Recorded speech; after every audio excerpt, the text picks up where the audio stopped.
जो एक बहुत अच्छे टीचर हैं, आप प्रिंसिपल हैं, उनका बहुत बहुत धन्यवाद, उनकी पूरी टीम का धन्यवाद।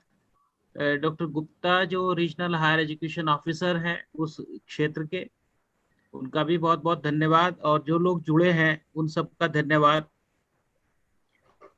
वैसे तो सारे देश भर में नेशनल एजुकेशन पॉलिसी पे बहुत सारी चर्चाएं, कॉन्फ्रेंस, वेबिनार, और आजकल तो दौर ही वेबिनार का है, तो इसमें बहुत सारी वेबिनार्स और ये सब चीजें हो रही हैं। लेकिन हम लोग एकेडमिक दुनिया में रहते हैं तो हमें पता है कि तीन चीजें सबसे मुश्किल होती हैं: पेटेंट को कमर्शलाइजेशन करना, पॉलिसी को इम्प्लीमेंट करना, ये बड़ा मुश्किल काम होता है। लेकिन हम लोग, सबसे अच्छी बात यह है कि जो वर्तमान जो ये नेशनल एजुकेशन पॉलिसी NEP 2020 है, इसके साथ सबसे अच्छी बात है कि ये बड़े विगोरस, गहन विचार विमर्श के बाद बनी है। 15 लाख से ज्यादा लोगों तक इसका सजेशंस के लिए अप्रोच हुआ और 2.5 लाख से ज्यादा सजेशंस आए। उन सबको बहुत अच्छी तरीके से डॉक्टर मंजुल और डॉक्टर के कस्तूरी रंगन जी ने उसको कंपाइल किया, और कंपाइल के साथ साथ जो हमारी कुछ पुरानी पॉलिसी थी 86 से लेके जो फिर 92 में फिर करेक्शन के साथ आई, वो जिस उद्देश्य के साथ थी, बेसिकली उसका उद्देश्य एक्सेस और इक्विटी था, क्योंकि उस समय आवश्यकता थी कि शिक्षा सब तक पहुंचे और समानता, शिक्षा के आधार पर समानता सबके साथ रहे। उतना ही भर गोल था, उसके आगे का गोल क्योंकि निर्धारित ही नहीं था। और उस समय जो एजुकेशन पॉलिसी बनी थी, एजुकेशन पॉलिसी उस समय के हिसाब से अच्छी थी, लेकिन जो मास रिप्रेजेंटेशन होना चाहिए, सभी तबकों का जो उसमें कंट्रीब्यूशन होना चाहिए, क्योंकि समाज में बहुत सारी डिसिमिलरिटीज थी, अलग अलग तरह, अलग अलग जगह एजुकेशन सिस्टम था, तो उस तरह से आके और फिर उसको इम्प्लीमेंटेशन पार्ट हुआ तो एक्सेस और इक्विटी तक रहा। और इस बीच हमने देखा कि दुनिया हमसे बहुत आगे निकल गई, तो उस सब चीजों को ध्यान में रख के ये एजुकेशन पॉलिसी बनी है। इसमें सबसे पहले जो कमियां हैं उसको भी हाईलाइट किया है, और उनको हम दूर कैसे करेंगे उसको भी हमने हाईलाइट किया। हमारी पुरानी एजुकेशन पॉलिसी में अगर हम लोग थोड़ा सा विचार करें तो हमें ध्यान में आता है कि what ever is the condition, जो भी स्थिति रही हो, लेकिन ओवरऑल रिजल्ट मोर और लेस यही रहा कि toppers are best job seekers and droppers are best job creators. जो सबसे अच्छा पढ़ने वाला बच्चा है वो जॉब तलाशता है, और जो ड्रॉप हो जाता है वो कोई अपना व्यवसाय या बिजनेस कर लेता है, वो जॉब देने का काम करता है। ओवरऑल एक तरह से मोटा मोटा सर इन सब चीजों को ध्यान में रख के मौजूदा पॉलिसी को फ्रेम किया गया, और उसमें बहुत सारी कमियां भी हमारी जो थी उनको भी उन्होंने हाईलाइट किया। सबसे बड़ी कमी तो हमारी ये थी कि हमारी जो एजुकेशन सिस्टम था वो पूरी तरह से फ्रेगमेंटेड सिस्टम है। साइंस स्ट्रीम कुछ है, इंजीनियरिंग स्ट्रीम, एक package of courses and curriculum हम देते हैं, बच्चे को बियॉन्ड उसके सोचने का अधिकार ही नहीं है। और फिर उसके साथ ही बॉडीज भी हमारी ऐसी बनी, UGC एक सिस्टम को देखती है, Indian council of agriculture research दूसरे सिस्टम को देखती है, council for scientific and industrial research एक सिस्टम को देखती है, AICT दूसरे सिस्टम को देखती है। उसी हिसाब से उन्होंने अपने कोर्स कुरिकुलम और सब डेवलपमेंट किया। वहाँ सबसे बड़ी रुकावट ये हुई कि अगर बच्चा फर्टाइल है और बच्चा, स्टूडेंट हमारा एजुकेशन के साथ साथ डांस सीखना चाहता है, या एजुकेशन के साथ साथ वो अच्छा एनिमेशन सीखना चाहता है, सोशोलॉजी के साथ वो थोड़ा मैथ्स भी सीखना चाहता है, तो वो रूम्स, क्योंकि फ्रेगमेंटेड एजुकेशन थी, वो क्लोज हुए, बंद हो गए उसके रास्ते। और उसके लिए एक सेट ऑफ कोर्स था जो उसको पढ़ना था, और उसी के हिसाब से फिर वो एक कैरियर को सेलेक्ट करता था। वर्तमान पॉलिसी में इसको एड्रेस किया गया है, और फिर इसको कॉग्निटिव स्किल्स और लर्निंग आउटकम्स पे काफी ध्यान रहा है। यानी जो बच्चा जिस कोर्स में सीखता है उसमें उसकी अच्छी कॉग्निटिव स्किल्स बने, ऊपर ऊपर का ज्ञान नहीं, खाली किताबी ज्ञान नहीं, उसको उसका नॉलेज होना चाहिए। और कभी कभी हम लोग जब एजुकेशन सिस्टम में रहते हैं तो हमें ध्यान में आता है कि अब्रॉड में जो हमारी समकक्ष यूनिवर्सिटी है वहाँ बीएससी से ही रिसर्च पेपर्स और ये सब चीजों को डिस्कस करने लगते हैं बच्चे, जबकि हमारे बच्चे मास्टर्स के बाद भी और पीएचडी के कोर्स वर्क तक जाते जाते भी एक सेट ऑफ कोर्स से आगे नहीं निकल पाते। इसलिए कॉग्निटिव स्किल की इन्होंने बात की है। फिर जो हमारे यहाँ रिजिड सेपरेशन ऑफ डिसिप्लिन है, उसी के हिसाब से हमारी क्वालिफिकेशंस और बाकी सारी चीजें तय हुई है। इंटरमीडिएट बायोलॉजिकल लेक्चर कौन बनेगा, ये हमारी क्वालिफिकेशन ऑलरेडी फिक्स है। अगर उसके अलावा किसी कॉम्बिनेशन का बच्चा आएगा तो जॉब नहीं। ऐसे ही इंजीनियरिंग में है, हम तो यहाँ तक भी खराब सिस्टम है कि सिंपल कोर्स और अप्लाइड कोर्स में भी हम लोग डिफरेंशिएट कर लेते हैं, बच्चे को इनएलिजिबल कर देते हैं। इस सब चीजों का भी इन्होंने कहा है कि नहीं, ये जो फ्लेक्सिबिलिटी है ये बढ़नी चाहिए और एक ओवरऑल बच्चे का डेवलपमेंट होना चाहिए। हमारे पास लिमिटेड टीचर्स और इंस्टीट्यूशनल ऑटोनॉमी, इंस्टीट्यूशंस को ऑटोनॉमी कम है, उसको रेगुलेटरी सिस्टम्स ज्यादा है। ऑटोनॉमी को बढ़ाने की बात की है। ऑटोनॉमी को बढ़ाने की बात करने के साथ साथ इन लोगों ने ये भी कोशिश किया है कि ऑटोनॉमी तो बढ़े लेकिन वो ग्रेडेड ऑटोनॉमी होगी। और इंस्टीट्यूशंस को भी 2-3 तरह के इंस्टीट्यूशंस में बांटने की बात है। हालांकि ये पॉलिसी है और इसका इम्प्लीमेंटेशन एक बिल्कुल डिफरेंट तरीके से होगा, क्योंकि हम देख सकते हैं कि हमारे देश में सेंट्रल यूनिवर्सिटीज हैं, आईआईटीज हैं, आईआईएम्स हैं और आईआईएससी, नाइजर जैसे इंस्टीट्यूशंस हैं, फिर सेंट्रल यूनिवर्सिटीज हैं, फिर स्टेट एफिलेटिंग यूनिवर्सिटीज हैं, सबका कैरेक्टर अलग है। एग्रीकल्चर यूनिवर्सिटीज हैं, सबका कैरेक्टर अलग है। कहीं कहीं रिसर्च ओरिएंटेड यूनिवर्सिटीज है, उसको बहुत अच्छे से इन लोगों ने डिफाइन किया है और डिफाइन करने के साथ कैटेगराइजेशन भी किया है कि एक जो इंटेंसिव रिसर्च बेस्ड यूनिवर्सिटी अलग होंगी, टीचिंग बेस्ड यूनिवर्सिटी अलग होंगी, और टीचिंग बेस्ड यूनिवर्सिटीज के लिए भी अपॉर्चुनिटीज होगी कि वो रिसर्च बेस्ड यूनिवर्सिटी बन सकती है। और फिर कॉलेजेस होंगे, कॉलेजेस भी नॉर्मल कॉलेजेस नहीं, वो कॉलेज भी पूरे मल्टी डिसिप्लिनरी कॉलेज बनाने का है, और उनके लिए भी रूम्स होंगे कि वो अपने आप को इम्प्रूव करके अच्छा एक एजुकेशनल हब का रूप ले सकते हैं। इस तरह का सिस्टम इन लोगों ने क्रिएट करने की कोशिश की है। मेरिट बेस्ड कैरियर मैनेजमेंट और प्रोग्रेशन ऑफ फैकल्टी की बात की है। हमारे यहाँ what ever is the condition, चाहे जो स्थिति हो, लेकिन एक बार अगर एंट्री पा जाता है आदमी गवर्नमेंट सिस्टम में, उसके पास वो time bound assured promotion system है। वो मेरिट बेस्ड प्रमोशन सिस्टम नहीं है। जो असिस्टेंट प्रोफेसर भर्ती होगा उसको प्रोफेसर होना ही होना है, what ever is the situation. और जनरली लेकिन उसको मेरिट बेस्ड करने की बात है, और उसका असेसमेंट सिस्टम, जो प्रोग्रेशन ऑफ फैकल्टी है और इंस्टीट्यूशनल लीडर्स हैं, उनको मेरिट बेस करने की बात है। ये बहुत अच्छी बात है। अब वो कैसे होगा, वो कैसे करना पड़ेगा, कैसे होगा, डायरेक्ट रिक्रूटमेंट का सिस्टम कैसा होगा, मूवमेंट ऑफ द फैकल्टी कैसे होगा, इंटरडिसिप्लिनरी एक्युमुलेशन कैसे होगा, ये एक करने की बात होगी। लेकिन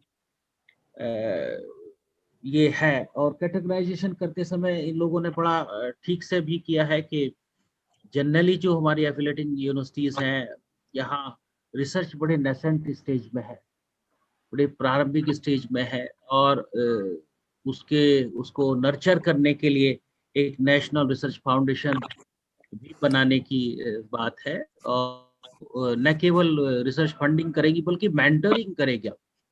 यानी फंड्स देने के बाद उनकी मेंटरिंग करने के लिए, इसका मतलब वो बड़े एकेडमिक ग्रुप्स और सिस्टम क्रिएट होंगे जो ऐसे इंस्टीट्यूशन को मॉनिटर और मेंटरिंग करने के काम करेंगे, ताकि वहाँ जो ग्रांट दी जाती है वो ठीक है। और फ्लेक्सिबिलिटी ऑफ द ग्रांट की एक बहुत बड़ी बात इसमें हुई है, यानी जो एक तरह से रिसर्च प्रोजेक्ट चलाने वाले लोग हैं या बच्चे एंगेजमेंट है, उनको पता है कि वहाँ से हेड्स डिस्ट्रीब्यूट होकर आ जाते हैं, ये आपका कंटीजेंसी का हेड है, ये आपका इक्विपमेंट का हेड है, ये आपका सैलरी का हेड है, ये आपका इंस्टीट्यूशनल हेड है, और उस हेड से बाहर नहीं निकल पाते हम लोग। Always we are engage for the utilisation of the grant, उसमें फ्लेक्सिबिलिटी की बात है, और ये काफी अच्छी बात है। तो रेगुलेटरी सिस्टम को भी इनफेक्टिव जो रेगुलेटरी सिस्टम है इसको अच्छी करने की एक इस पॉलिसी में बात है, क्योंकि हमें पता है कि हमारा रेगुलेटरी सिस्टम जो है वो भी फ्रेगमेंटेड है, कई तरीके से है, और हम लोग खुद ही देख रहे हैं कि किस किस सिस्टम में कॉलेज हैं, एफिलेटेड कॉलेज हैं, उनका एक अपना सिस्टम है, यूनिवर्सिटीज का अपना सिस्टम है, फिर एक एफिलेशन है, फिर एक एक्रेडिटेशन है, उसमें बहुत सारी दिक्कतें हैं। इन सारी चीज़ों को करने की बात है। हम लोग विशेष रूप से मैं कहना चाहूँगा कि जैसे आपकी यूनिवर्सिटी है जो चौधरी चरण सिंह मेरठ यूनिवर्सिटी है, या फिर महात्मा ज्योतिबा फुले रोहिलखंड यूनिवर्सिटी है, ये क्लस्टर्स यूनिवर्सिटी है बेसिकली, और इनमें एफिलेटेड कॉलेजेस और इंस्टीट्यूशंस बहुत हैं। तो बेसिकली इनमें कोशिश यही रहनी चाहिए कि ये क्लस्टर इंस्टीट्यूशंस की तरह ग्रो करें, उठें, और जो एक सेपरेशन कॉलेजेस और यूनिवर्सिटीज के बीच है वो कैसे हम उसको एड्रेस करेंगे, क्योंकि पॉलिसी में बड़े ढंग से बताया गया दो तरीके की चीजें हैं, एक कॉन्स्टिट्यूटेड कॉलेज होगा, एक एफिलेटेड कॉलेज होगा, दोनों की नेचर अलग है। हालांकि हमारे यहाँ एग्रीकल्चर सिस्टम में तो constituted college is a part and parcel of the university, वो यूनिवर्सिटी का ही हिस्सा होते हैं। लेकिन कॉन्स्टिट्यूटेड कॉलेज कौन कौन से होंगे, जब डिफरेंशिएशन होगा आपके कॉलेजेस का और यूनिवर्सिटी वाइज उसकी समीक्षा होगी, तो बहुत सारे अच्छे college they have the potential to be the constituted college of the university, उसको एड्रेस करने की जरूरत पड़ेगी। और कौन से कॉलेज एफिलेटेड कॉलेज होंगे, और एफिलेटेड कॉलेज को ऑटोनॉमी कैसे देंगे, वो डिग्री और सर्टिफिकेट देने की जो बात हो रही है, उनको ऑटोनॉमी देने की बात हो रही है, उनको कैसे हम डिफाइन करेंगे। अलग अलग जो कॉलेजेस हैं, अलग अलग तरह का जो ग्रेडेशन सिस्टम है, इसको बहुत अच्छे से एड्रेस करने की जरूरत है, क्योंकि पॉलिसी में गोल्स बहुत अच्छे दिए हैं, लेकिन हमको अपने मौजूदा सिस्टम में उसको करने की बहुत जरूरत है।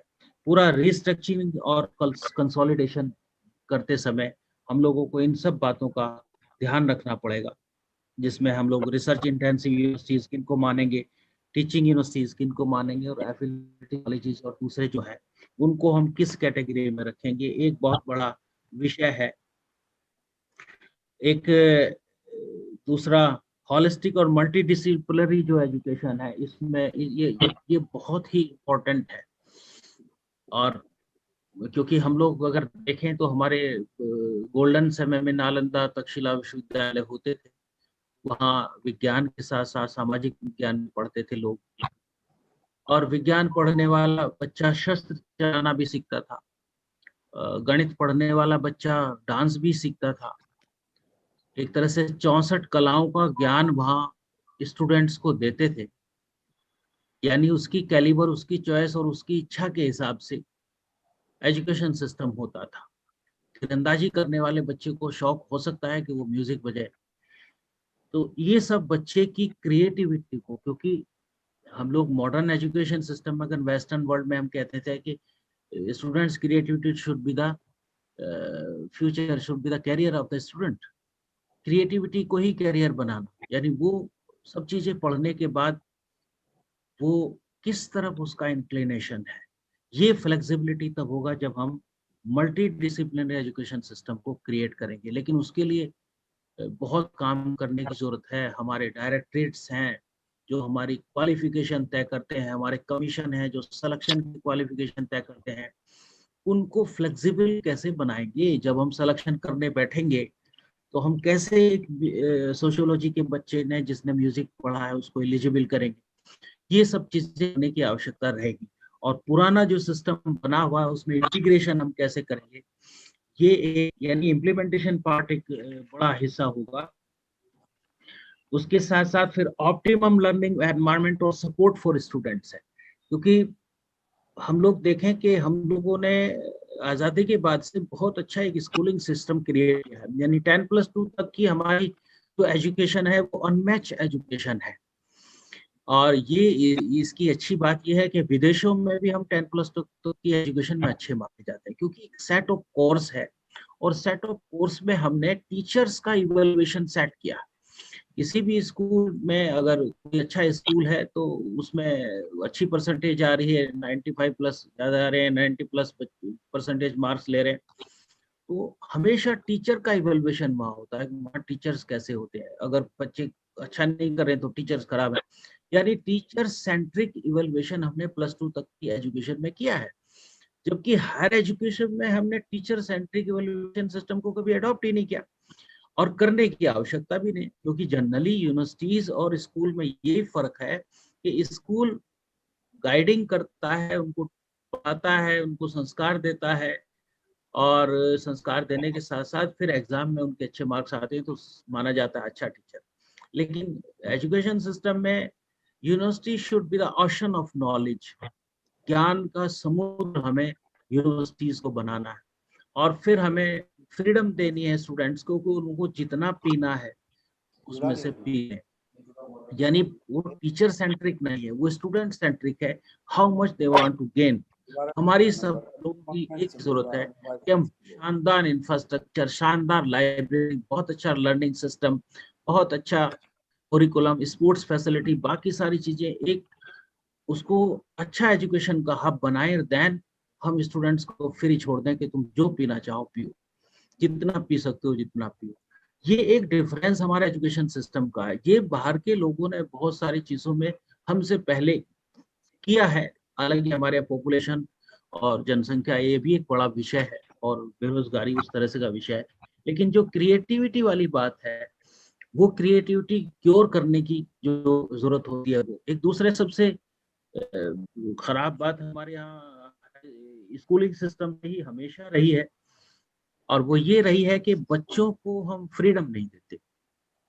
बचपन से ही हम उनको जुराब कैसी पहननी है, पैंट कैसी पहननी है, बैग कैसा लेना है, ये माँ बाप ही तय करते हैं। +2 भी कर जाता है बच्चा, फिर बीएससी में भी करना है, बीटेक करेगा, इंजीनियरिंग पढ़ेगा, मेडिकल पढ़ेगा, ये परिवार वाले मामा मामा जी पिताजी लोग तय करते हैं। और जब वो 25 साल का हो जाता है एजुकेशन लेके, फिर हम कहते हैं कि जब this is your life, now you have to decide. वो कैसे डिसाइड करे जिसकी 25 साल में नर्सरिंग ही इस तरह से हुई है कि उसको डिसीजन ही नहीं लेना दिया। बाहर हम लोग कई बार जाते हैं तो हम देखते हैं कि छोटे छोटे बच्चों के कंधे पे बैग दे देते हैं, they are going for excursion with the students, उनको डिसाइड करने देते हैं व्हाट दे वांट। हम यहाँ उनको चॉइस सिस्टम हमने क्रिएट किया। इस नेशनल एजुकेशन पॉलिसी में सबसे अच्छी बात है फ्लेक्सिबिलिटी है और ओपननेस है, कि बच्चा जो चाहे जिस तरह की चाहे उसको चेक कर सकता है। इंटरनेशनलाइजेशन पे काफी जोर दिया है और ये बहुत ही अच्छी बात है। और इसमें बाहर की यूनिवर्सिटी यहाँ भी आएंगे, जो हमारी यूनिवर्सिटी अच्छा काम कर रही है, जैसे हमारे स्कूल अच्छा काम कर रहे हैं, वो बोस्टन में भी जाके अच्छे खुले हैं, डीपीएस बाहर भी जा रहे हैं, सीबीएसई के बहुत सारे स्कूल जा रहे हैं, तो हमारी यूनिवर्सिटी भी बाहर जा सकती है, वहाँ की यूनिवर्सिटी भी यहाँ आ सकती है। और जो अच्छी मेरिटोरियस यूनिवर्सिटी है उनको कैंपसेस खोलने की परमिशन होगी, इस तरह की चीज है। मैं डॉक्टर एन के तनेजा जी को देख रहा हूँ, उनको बहुत बहुत नमस्कार, वाइस चांसलर साहब को सादर नमस्कार। वो तो इंटरनलाइजेशन की बात है, मोटिवेटेड, एनर्जाइज और कैपेबल फैकल्टी, ये हमेशा हम बात करते हैं और हमेशा इस तरह की फैकल्टी हो ऐसा हम सोचते हैं, लेकिन उसके लिए टीचर एजुकेशन का सिस्टम और उनके मूवमेंट का सिस्टम, उनको रिसर्च फैसिलिटीज देने का सिस्टम, उन पे विश्वास करने का सिस्टम, ये नेशनल एजुकेशन पॉलिसी में एक्सपेक्ट किया है। और मुझे उम्मीद है कि निश्चित रूप से हम इसमें कामयाब होंगे। Equity and inclusion in higher education, equity और इंक्लूजन की हम लोगों ने बात की है। जो डिप्राइव्ड इलाके हैं, जहाँ हुआ एजुकेशन का, लेकिन क्वालिटी एजुकेशन का इम्पार्ट नहीं हुआ। उन इलाकों को पहचान के और कम से कम एक जिले में एक अच्छा एजुकेशन इंस्टीट्यूशन हो, चाहे वो यूनिवर्सिटी हो, चाहे वो ऑटोनोमस कॉलेज हो, उन सबको एक्सेस देने की बात है, क्वालिटी एजुकेशन देने की बात है, जिनको हमने एक्सेस दिया अपनी पुरानी पॉलिसी में, तब हम जाके सस्टेनेबल डेवलपमेंट गोल को पूरा कर पाएंगे, ऐसा हम लोगों का मानना है। इसमें फिर 3-4 काउंसिल्स को उन्होंने बनाया है, जो एकेडमिक काउंसिल अलग है, एक्रेडिटेशन काउंसिल अलग है, और ग्रांट की काउंसिल अलग है, फिर एक जनरल एजुकेशन काउंसिल है। लेकिन इम्प्लीमेंटेशन के समय यहाँ गवर्नमेंट का एक बहुत बड़ा रोल होने वाला है, और होना ही चाहिए, कि वर्तमान जो हमारी ग्रांटिंग सिस्टम है, जो हमारी फंडिंग एजेंसीज हैं, चाहे वो इंडियन काउंसिल है, DST है, DBT है, ICMR है, CSIR है, या वो जो प्राइवेट सेक्टर्स हैं, उनके साथ इन काउंसिल्स का इंटीग्रेशन कैसे होगा, what will be the role of CSIR and ICR जब एक जनरल एजुकेशन काउंसिल बनेगी। हालांकि इसमें मेंशन किया उन्होंने कि ये इसके मेंबर होंगे, एफिलेट होंगे, और उनके काम में ये दखल नहीं करेंगे, लेकिन आखिर इसको डिफाइन करना पड़ेगा कि सोर्स ऑफ फंड्स कहाँ से होगा, whether it will be through the NSF या जनरल काउंसिल्स के थ्रू होगा, या मिनिस्ट्री से होगा, या UGC से होगा। ये एक इंटीग्रेशन की बात है, इम्प्लीमेंटेशन की बात है, जिसमें गवर्नमेंट और इंस्टीट्यूशंस को बहुत सारे काम करने पड़ेंगे। बहुत सारे टास्क फोर्स बन रही है, अभी बन चुकी है बहुत सारे प्रदेशों में भी, लेकिन टास्क फोर्स के साथ साथ कॉलेजेस के प्रिंसिपल, वाइस चांसलर्स और ऐसे लोग जो इस तरह की चीजों में बैठे हैं, डेस्पाइट ऑफ फैक्ट कि हम ये डिस्कस करें कि नेशनल एजुकेशन पॉलिसी में क्या दिया है, वो एक बहुत अच्छा डॉक्यूमेंट 5-6 साल की मेहनत से बना है, लेकिन इम्प्लीमेंटेशन करने के लिए रोड मैप बनाना इस समय सबसे ज्यादा जरूरत है। अगर ग्रेडिंग B आ जाए, इसी रोड मैप को बनाने की आवश्यकता होगी, और मेरा निवेदन भी है और मुझे उम्मीद भी पूरी है कि सरकारें निश्चित रूप से जितनी भी ये बॉडीज बननी है, 12 से ज्यादा बॉडीज हैं, ये जल्दी से जल्दी का इंटीग्रेशन का प्रोग्राम शुरू हो, और इंटीग्रेशन के प्रोग्राम के साथ साथ एक सिस्टम क्रिएट हो, ऐसी उम्मीद है घर में वो जल्दी से हो। अगर आदमी का कोई अफसर हो, वोकेशनल एजुकेशन का जो एक पार्ट है, इसमें जो बहुत ही इम्पोर्टेंट पार्ट वोकेशनल एजुकेशन का इन्होंने कहा है, और वोकेशनल एजुकेशन को एट पार जनरल एजुकेशन की बात हो रही है। एट पार जनरल एजुकेशन का मतलब है कि अभी तक देखिए हम लोग सब लोग एजुकेशन सिस्टम में है, डिस्टेंस एजुकेशन को एक सेकेंडरी एजुकेशन की तरह से मानना। बहुत सारी यूनिवर्सिटीज को प्रतिबंध लगा दिया कि उस डिस्टेंस एजुकेशन नहीं दे सकती, उसके लिए अलग अलग ओपन यूनिवर्सिटी, इग्नू और स्टेट ओपन यूनिवर्सिटीज बनाई गई जो ऑनलाइन उस तरह से डिस्टेंस एजुकेशन देती थी। लेकिन इस पॉलिसी में डिस्टेंस एजुकेशन को बहुत इंपॉर्टेंट दिया है और एट पार दिया है।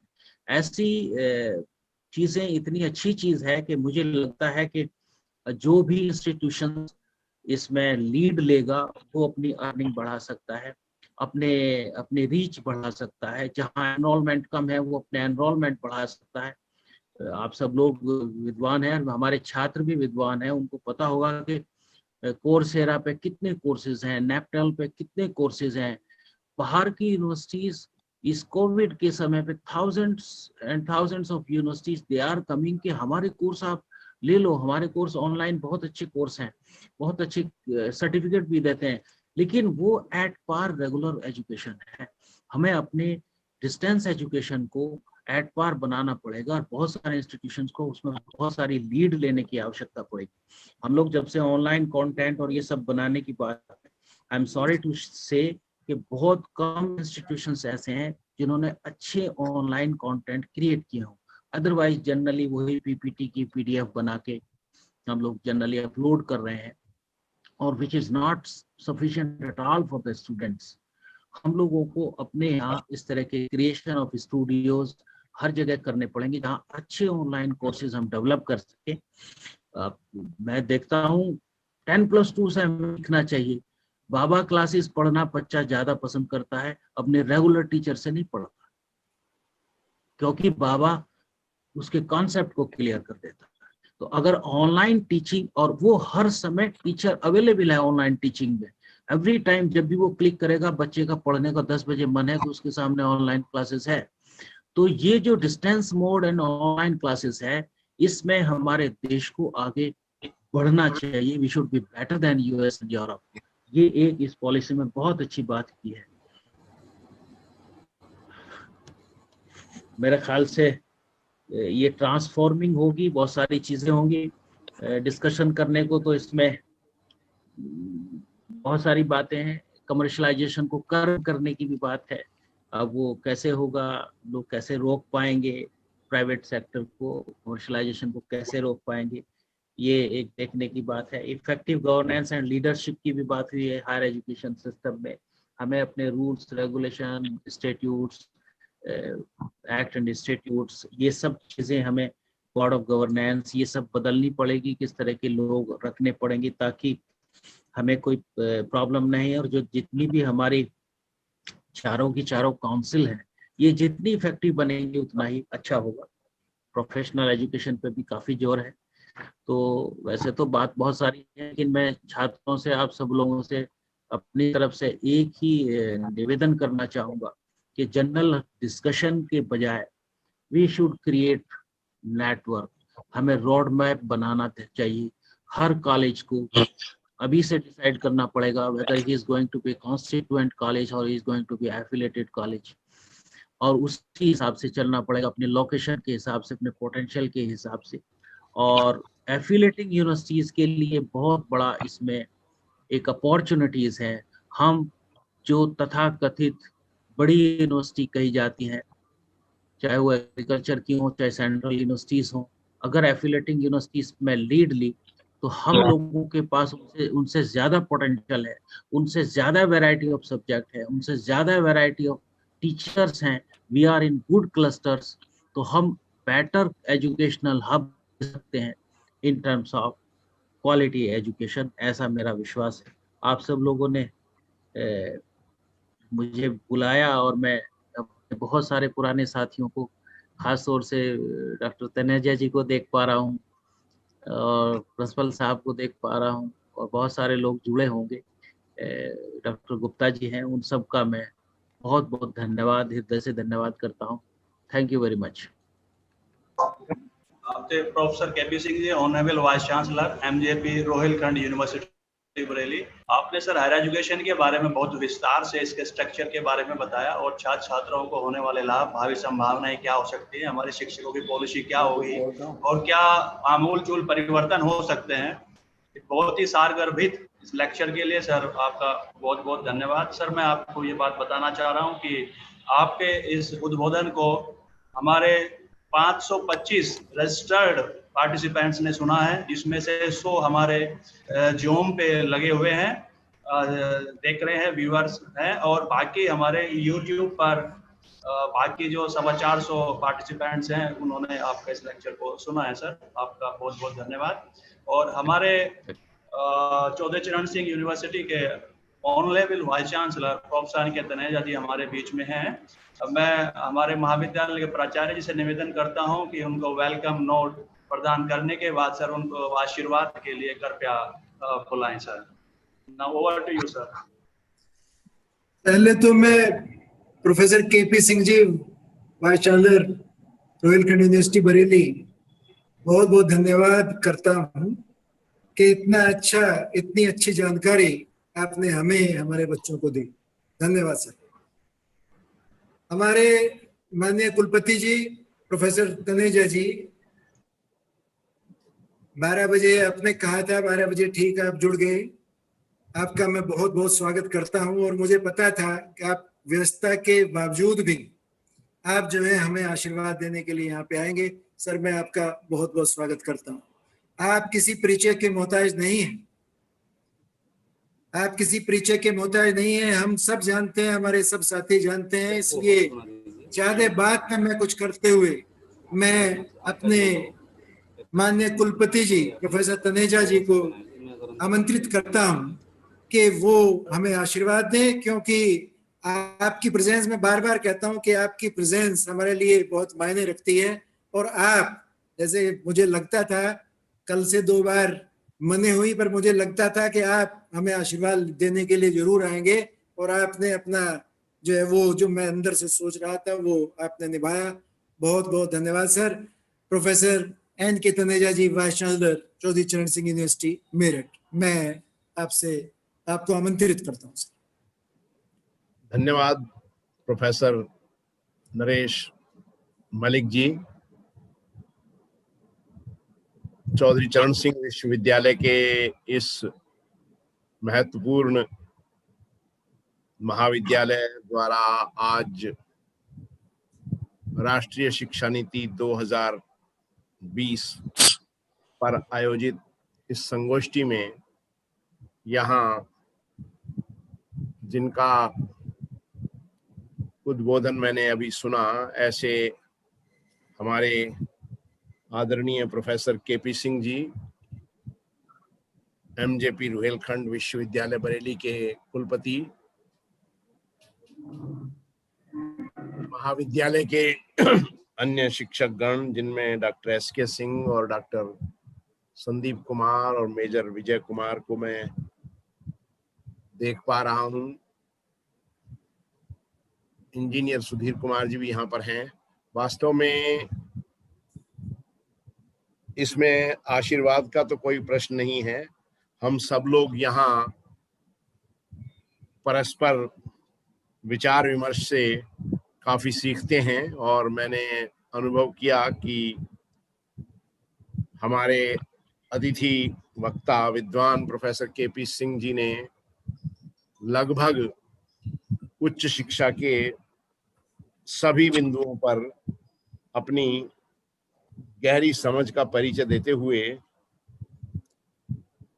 इसके बारे में काफी कुछ हम लोगों को बता दिया है। फिर भी अब चूंकि हम लोग एकेडमिक वर्ल्ड में हैं, इसलिए हम ये नहीं कह सकते कि इसमें अब और कुछ नहीं कहा जा सकता। मेरी बात ध्यान से सुनिए, केवल इसी संदर्भ में मैं आगे की बात कर रहा हूं और हो सकता है कि केवल शब्दों का ही अंतर हो, बातें वही पुरानी हों। वास्तव में ये जो राष्ट्रीय शिक्षा नीति 2020 है, इसमें राष्ट्रीय शब्द मैं पर थोड़ा सा आपको ये बताना चाहूंगा कि इसका उद्देश्य है कि जो नवयुवक और नवयुवतियां हमारे शिक्षा क्षेत्र से तैयार होकर उपाधि प्राप्त कर अपने आगे के जीवन में प्रवेश कर रहे हैं, उनमें भारत के प्रति सम्मान, भारतीय होने का गौरव, अपनी संस्कृति के प्रति गर्व का भाव हो और वो केवल भारत के ही उत्तरदायी पूर्ण नागरिक न हो, अपितु वैश्विक नागरिक वो बन सकें। They should be global citizens. ये जो इसका उद्देश्य है, ये अपने आप में सारी बात एक प्रकार से थोड़ा कन्वे करता है कि ये ग्लोबल सिटीजनशिप का क्या अर्थ है। हम जिस व्यवस्था में रह रहे हैं, हमारे जीवन के 4 पुरुषार्थ हैं, धर्म, अर्थ, काम और मोक्ष।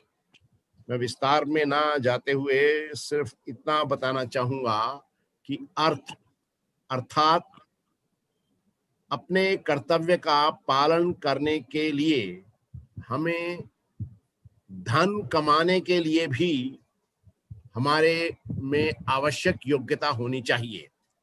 और ये आवश्यक योग्यता इस वैश्विक व्यवस्था में केवल तभी हो सकती है जब हमारा इक्विपमेंट अर्थात हमारी तैयारी, या उच्च शिक्षा के विशेष संदर्भ में अगर हम बात करें तो हमारी जो उपाधि है उसकी उपादेयता, उसकी रेटिंग, उसकी रैंकिंग देश ही नहीं अपितु विश्व के सर्वश्रेष्ठ विश्वविद्यालयों की तुलना में कहीं तो टिकती हो। ये मुक्त अर्थव्यवस्था, मुक्त व्यवस्था की अवधारणा पर आधारित शिक्षा नीति है, जिसमें पहले ही ये माना गया है कि हमारी शिक्षा व्यवस्था में कुछ कमियां निश्चित रूप से विद्यमान रही हैं। मैं आपको ये बताना चाहूंगा कि भारत की स्वाधीनता के समय उच्च शिक्षा केवल संभ्रांत वर्ग के लोगों को ही प्राप्त हो सके, ऐसी हमारी अवस्थापनात्मक सुविधाएं थी, ऐसा हमारा अरेंजमेंट था। परंतु 73 वर्षों की हमारी स्वतंत्र भारत की विकास यात्रा में ये निश्चित रूप से संभव हो पाया है कि समाज के आर्थिक रूप से और सामाजिक रूप से पिछड़े हुए वर्ग भी अब उच्च शिक्षा प्राप्त कर सकते हैं। यानी इक्विटी और एक्सेस, समानता और पहुंच, इसको बहुत हद तक प्राप्त करने में हम सफल रहे हैं। परंतु दूसरी बहुत, और ये हमारी उच्च शिक्षा नीति का एक प्रकार से अच्छा बिंदु है, पर दूसरी बात, एक और आवश्यक बात ये भी है कि हमें उच्च शिक्षा प्राप्त व्यक्तियों को आयातित नहीं करना पड़ा, इंपोर्ट नहीं करना पड़ा। हमारी अर्थव्यवस्था की वस्तु और सेवा उत्पादन क्षेत्रों की जो भी मांग थी वो हमारा सिस्टम ही पूरी कर रहा था। ये भी एक अच्छाई है, परंतु इसके साथ ही ये भी समझने की बात है कि हमारे देश के कुछ चुनिंदा संस्थानों को अगर हम अलग कर दें, जिनमें आप सब लोग जानते हैं अच्छी सेंट्रल यूनिवर्सिटीज हैं, अच्छी एग्रीकल्चरल यूनिवर्सिटीज हैं और नेशनल इंस्टीट्यूट्स हैं, आईआईएम्स, आईआईटीज, इनको अगर हम छोड़ दें तो, और कुछ अच्छी राज्य विश्वविद्यालयों को छोड़ दें, तो सामान्य जो गुणवत्ता है हमारे ग्रेजुएट और पोस्ट ग्रेजुएट की, वो निश्चित रूप से उत्साहजनक नहीं रही। इसको नई उच्च शिक्षा नीति ने इसको स्वीकार किया है, पहचाना है, ये अच्छी बात है। और कैसे हम अपने सामान्य ग्रेजुएट और पोस्ट ग्रेजुएट और सामान्य पीएचडी प्राप्त करने वाले व्यक्ति को वो डिग्री दे सकें जिसको लेकर उसमें गर्व का भाव आए और वो विश्व की उच्चतम विश्वविद्यालयों से कंपेयर कर सके अपने आप को, उसमें कोई हीन भावना न हो, ये इस नई शिक्षा नीति में व्यवस्था दी गई है। और जहां तक इम्प्लीमेंटेशन का प्रश्न है, प्रोफेसर केपी सिंह जी ने बहुत कुछ कहा है, लेकिन मैं आपको संक्षेप में ये बताना चाहूंगा कि इसका सारा क्रियान्वयन उच्च शिक्षा व्यवस्था में जो सबसे अधिक महत्वपूर्ण कर्मी है, शिक्षक, उस पर निर्भर करता है। इसलिए हमारे शिक्षकों को बहुत ही उत्साहपूर्वक ढंग से आगे आने की आवश्यकता है। अर्थात शिक्षा नीति ने तो ये कहा है कि जो हमारे रिजिड सेपरेशंस हैं based on disciplines, water tight compartmentalisation, यानी ये साइंस फैकल्टी है, ये यहाँ बंद, और ये फैकल्टी ऑफ आर्ट्स है, यहाँ से शुरू हो गई, दोनों में बीच में कोई संबंध नहीं है, पानी का एक कतरा भी नहीं जा सकता। इसको कहते हैं वाटर टाइट कंपार्टमेंटलाइजेशन। ये जो वाटर टाइट कंपार्टमेंटलाइजेशन है, ये कितना अवास्तविक है और कितना अनावश्यक है और कितनी हानि इसके द्वारा हमारी शिक्षा व्यवस्था को सहन करनी पड़ी, इसको नई शिक्षा नीति ने बहुत ठीक प्रकार से पहचाना है। उन्होंने कहा है कि डिसिप्लिन्स तो होने चाहिए और डिसिप्लिन में सेपरेशंस भी होना चाहिए, लेकिन इतना रिजिड नहीं होना चाहिए, इतना वाटर टाइट कंपार्टमेंटलाइजेशन नहीं होना चाहिए। अर्थात नई व्यवस्था में डिग्री तो बीए की अलग होगी, बीएससी की अलग होगी, लेकिन जो बीएससी की डिग्री प्राप्त कर रहा है उसको इस समय के जो हमारे फैकल्टी ऑफ आर्ट्स या फैकल्टी ऑफ सोशल साइंसेज हैं उनके सब्जेक्ट भी उसे कुछ न कुछ पढ़ने होंगे। मेजर माइनर व्यवस्था है। अब सब्जेक्ट्स के आधार पर इसी प्रकार से जो आर्ट्स फैकल्टी में अपना अंडरग्रेड प्रोग्राम कर रहा है उसको भी साइंस के कुछ सब्जेक्ट पढ़ने होंगे। ये जो विषयों की अंतर्निर्भरता है ये वास्तव में बहुत वास्तविक है और ये छात्रों के साथ साथ अध्यापकों से भी बहुत कुछ एक्सपेक्ट करती है। छात्र ज्यादा पढ़ेंगे, ज्यादा कोर्सेज कवर करके जाएंगे, शिक्षकों को भी अपने पाठ्यक्रमों को अद्यतन करना पड़ेगा। विश्वविद्यालय, विशेष रूप से उत्तर प्रदेश के उच्च शिक्षा विभाग की पहल पर विश्वविद्यालयों द्वारा जो काम होना है वो प्रारंभ हो चुका है। अगले 6 महीने में हम आशा करते हैं कि हम नए कोर्सेज को ला पाएंगे। वास्तव में जो नई शिक्षा नीति है उसने ये मान लिया है और बिल्कुल सही ये उसका एजम्पशन है, विश्वास है कि आगे जो वैश्विक व्यवस्था है उसमें जिस प्रकार के रोजगार के अवसर उपलब्ध होंगे वो रोजगार के अवसर केवल एक प्रकार की योग्यता के आधार पर विद्यार्थी, नवयुवक, नवयुवती प्राप्त नहीं कर पाएंगे। उनको बहुत ज्ञान होना चाहिए। अब आगे आ रहा है artificial intelligence, machine learning, big data analysis, bio technological advancements, industry 4 का जो सूत्रपात हुआ है उसमें जो उद्योग और सेवा क्षेत्र में कार्य करने वाला कर्मी है उससे बहुत बड़ी अपेक्षाएं हैं। इसलिए विद्यार्थियों में एक प्रकार से आलोचनात्मक उनकी प्रतिभा शक्ति होनी चाहिए, उनमें इनोवेटिवनेस होनी चाहिए, उनमें इंक्यूजिटिवनेस होनी चाहिए और ये सब हमारा उच्च शिक्षा व्यवस्था ऐसा इंफ्रास्ट्रक्चर डेवलप करे जिससे हमारे विद्यार्थी इन जो भी उनमें छुपी हुई प्रतिभा है उसको हमारी शिक्षा व्यवस्था पहचाने। शिक्षा व्यवस्था पहचानने का अर्थ ये है कि शिक्षक पहचाने और फिर उसको जो पहले था कि भाई आपको बीए करना है, आपको ये 2 सब्जेक्ट पढ़ने हैं। चौधरी चरण सिंह विश्वविद्यालय में 3 सब्जेक्ट हैं भी, लेकिन बाकी विश्वविद्यालय में तो बीए में 2 ही सब्जेक्ट हो जाते हैं फर्स्ट ईयर सेकंड ईयर में। अब ये है कि भाई आपको इतने सारे सब्जेक्ट पढ़ने हैं।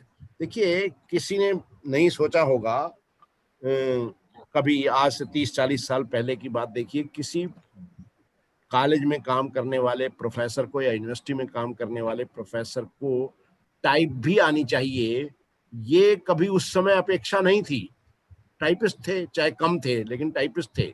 अब टेक्नोलॉजिकल एडवांसमेंट ऐसा हो गया कि टाइपिस्ट का जॉब ही खत्म हो गया। हर शिक्षक को, हर रिसर्चर को स्वयं टाइप करने आना चाहिए। इसलिए नई शिक्षा व्यवस्था ने जो बदलती हुई वैश्विक व्यवस्था है उसकी आवश्यकताएं अब पहचानी है। शिक्षा के बारे में जो भी कुछ है, चाहे प्रबंधन है, चाहे यूनिवर्सिटी का मैनेजमेंट है, कॉलेज का मैनेजमेंट है, प्राइवेट सेक्टर है, पब्लिक सेक्टर है, शिक्षक है, विद्यार्थी है, यूनिवर्सिटीज है, रिसर्च है, सब विषयों पर बहुत गहरा विचार के.आर. कस्तूरीरंगन कमेटी ने किया है और इस विचार का हमें लाभ उठाना चाहिए और अब हमारे शिक्षकों को एक, जिसे कहना चाहिए, बहुत बड़ा जंप लगाने की आवश्यकता है। अब शिक्षक, बार बार मैं शिक्षक क्यों कह रहा हूँ, इसलिए कह रहा हूं मैं कि विद्यार्थी तो गीली मिट्टी है, उसको हम अपने प्रयास से उस गीली मिट्टी से उसे देवता बना सकते हैं और उस बेचारे को ऐसे ही छोड़ देंगे अपने उसके अपने हाल पर, तो उसके व्यक्तित्व का उतना विकास नहीं हो पाएगा। हमारे शिक्षकों में जो प्रतिभा है वो प्रतिभा ही हमारे विद्यार्थियों तक पहुंचेगी। इसके लिए आवश्यक है कि शिक्षकों के नए अप टू डेट पुनश्चर्या पाठ्यक्रम हों। जो हमारा अभी तक जो सिस्टम है ओरिएंटेशन प्रोग्राम का और रिफ्रेशर प्रोग्राम का, दुर्भाग्यवश वो इतना प्रभावी नहीं है। उसको प्रभावी बनाने के लिए आवश्यक है कि उसमें सकारात्मक परिवर्तन किए जाएं, सार्थक परिवर्तन किए जाएं, और इसके लिए काम प्रारंभ हो भी गया है।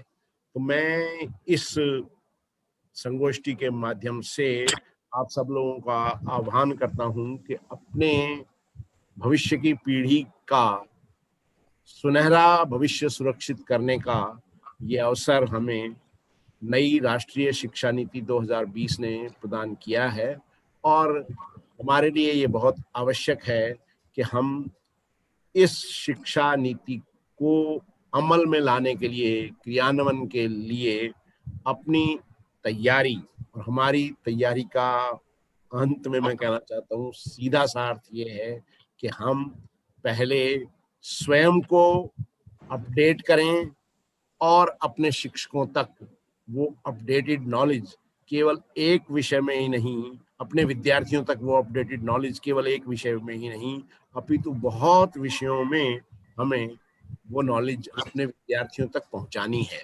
मुझे पूर्ण विश्वास है कि हमारे कई बड़े कॉलेज, जिनमें चौधरी छोटूराम डिग्री कॉलेज का भी बड़ा सुनहरा इतिहास है, अपने उस सुनहरे इतिहास से सीख लेते हुए हमारे ये बड़े कॉलेज ऑटोनोमस कॉलेजेस के रूप में विकसित होंगे अगले 5-10 वर्षों में, और इस क्षेत्र के नवयुवकों और नवयुवतियों को जो कथित श्रेष्ठ शिक्षा संस्थानों की ओर देखना पड़ता है, उनकी मांग यहीं पूरी होगी। इसी विश्वास के साथ मैं अपनी बात समाप्त करता हूँ। आयोजकों का धन्यवाद करता हूँ कि उन्होंने मुझे समय दिया, और विशेष रूप से विश्वविद्यालय के कुलपति होने के नाते मैं अपना ये पवित्र कर्तव्य मानता हूँ कि हमारे अतिथि वक्ता प्रोफेसर के.पी. सिंह जी का भी मैं धन्यवाद करूं। अंत में बहुत बहुत धन्यवाद। Thank you. आपसे हमारे चौधरी चरण सिंह यूनिवर्सिटी के ऑनलाइन वाइस चांसलर प्रोफेसर केतनैया जी, आपने सर बहुत ही विस्तार से इस नई शिक्षा नीति की भावी संभावनाओं के बारे में बताया, और बताया कि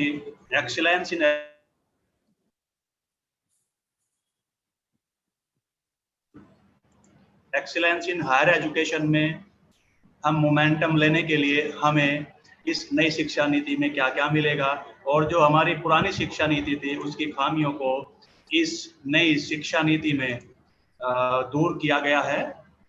और इसके साथ ही आपने बहुत विस्तार से चर्चा की और बताया कि छात्र किसी भी पृष्ठभूमि का हो, चाहे वो आर्थिक या सामाजिक किसी भी पृष्ठभूमि से बिलोंग करता हो, लेकिन उसको एक एक्सीलेंट एजुकेशन देने का प्रावधान इस नई शिक्षा नीति 2020 में किया गया है। सर आपका बहुत बहुत धन्यवाद।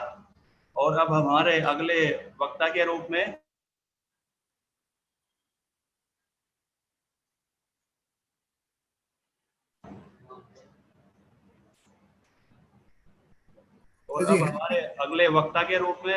हमारे साथ हमारे regional higher education officer professor Rajeev Kumar Gupta ji अभी जुड़े हुए थे, लेकिन कनेक्शन बार बार अनस्टेबल हो रहा है, तो उनका कनेक्शन शायद टूट गया है। कोशिश करते हैं अगर ज्वाइन हो पाते हैं तो हम उनसे आशीर्वाद जरूर लेंगे। अभी उनकी कनेक्टिविटी नहीं हो पा रही है। नहीं,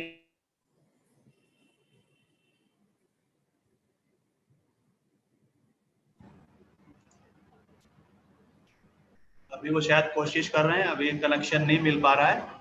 आज का ये वेबिनार शुरुआत में 5 मिनट 10 मिनट करीब लेट से शुरू हुआ, वो भी कनेक्टिविटी प्रॉब्लम थी, क्योंकि हम जूम में 100 पार्टिसिपेंट्स को ही अलाउ कर सकते हैं, बाकी हमारे 425 पार्टिसिपेंट्स यूट्यूब पे लाइव हो रहे थे, लेकिन वो कनेक्टिविटी की वजह से यूट्यूब लाइव नहीं हो पा रहा था। उसको लाइव करने में करीब शुरुआत में 10 मिनट का विघ्न उत्पन्न हुआ। उसके लिए हम ऑर्गेनाइजर्स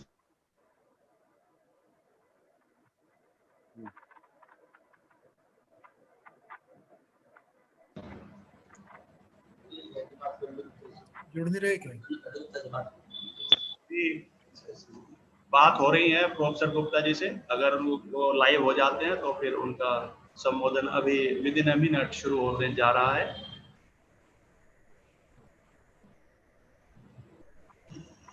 ये जो हमारा वेबिनार सुबह 11 बजे शुरू होना था, 11:10 में शुरू हुआ है। राष्ट्रीय शिक्षा नीति 2020 भविष्य की संभावनाएं। इसमें हमारे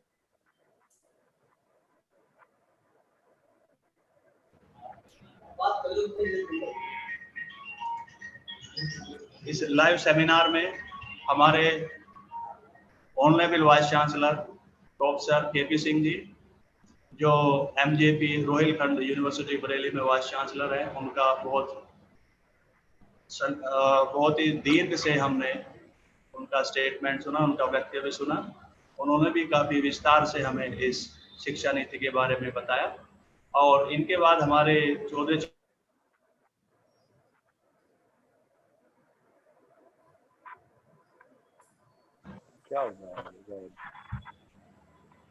चरण सिंह विश्वविद्यालय के हमारे माननीय कुलपति जी प्रोफेसर के तनेजा जी, आपने भी हमें आशीर्वचन के रूप में शिक्षा नीति के बारे में बहुत विस्तार से जानकारी दी है। और अब हमारे अगले वक्ता हमारे regional higher education officer professor R K Gupta जी, उनकी कनेक्टिविटी नहीं हो पा रही है, हमें इस बात का खेद है। हमारी भी कनेक्टिविटी बार बार टूट जा रही है।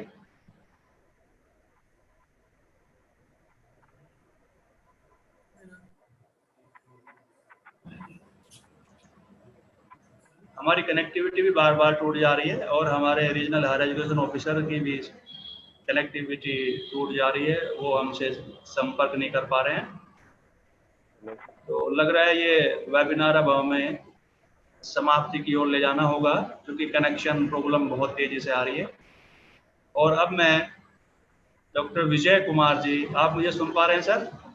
हाँ, मैं सुन पा रहा हूँ। सर विजय कुमार जी से निवेदन करता हूँ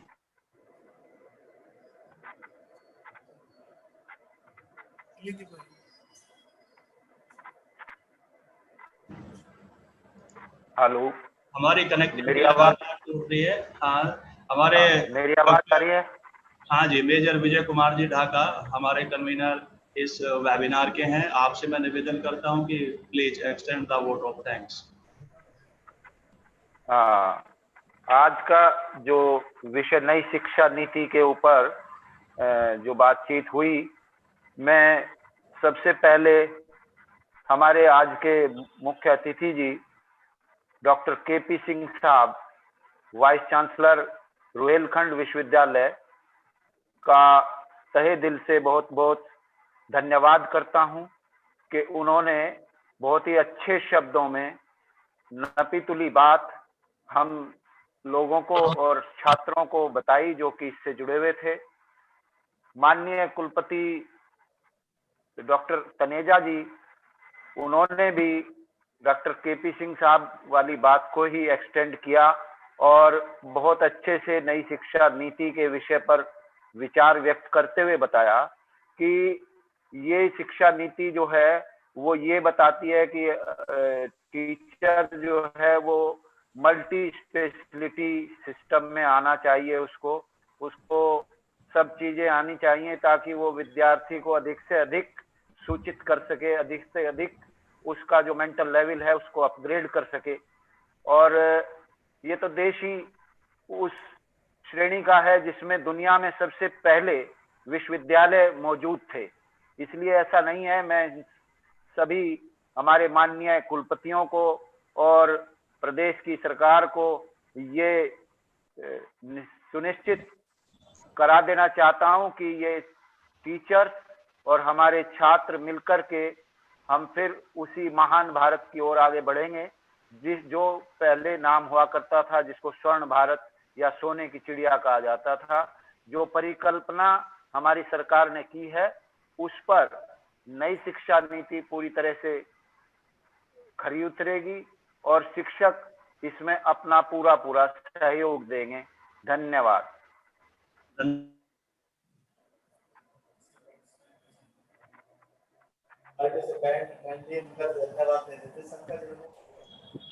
वोट ऑफ थैंक्स के लिए हमारे convener doctor major Vijay Kumar Dhaka जी का बहुत बहुत धन्यवाद।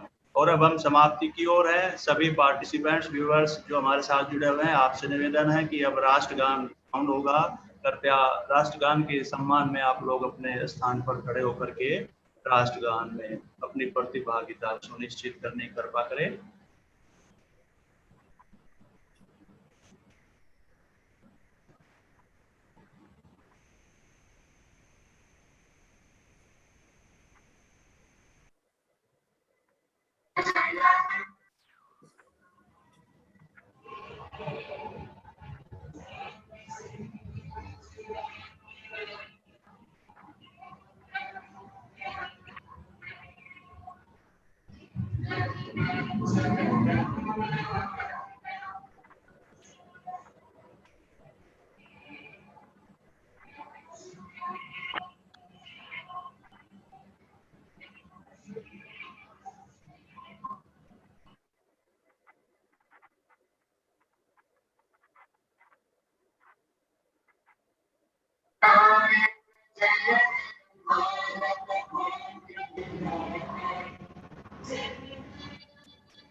आप सभी का, सभी हमारे पैनलिस्ट, दोबारा से हमारे जितने व्यूअर्स थे इस सेमिनार को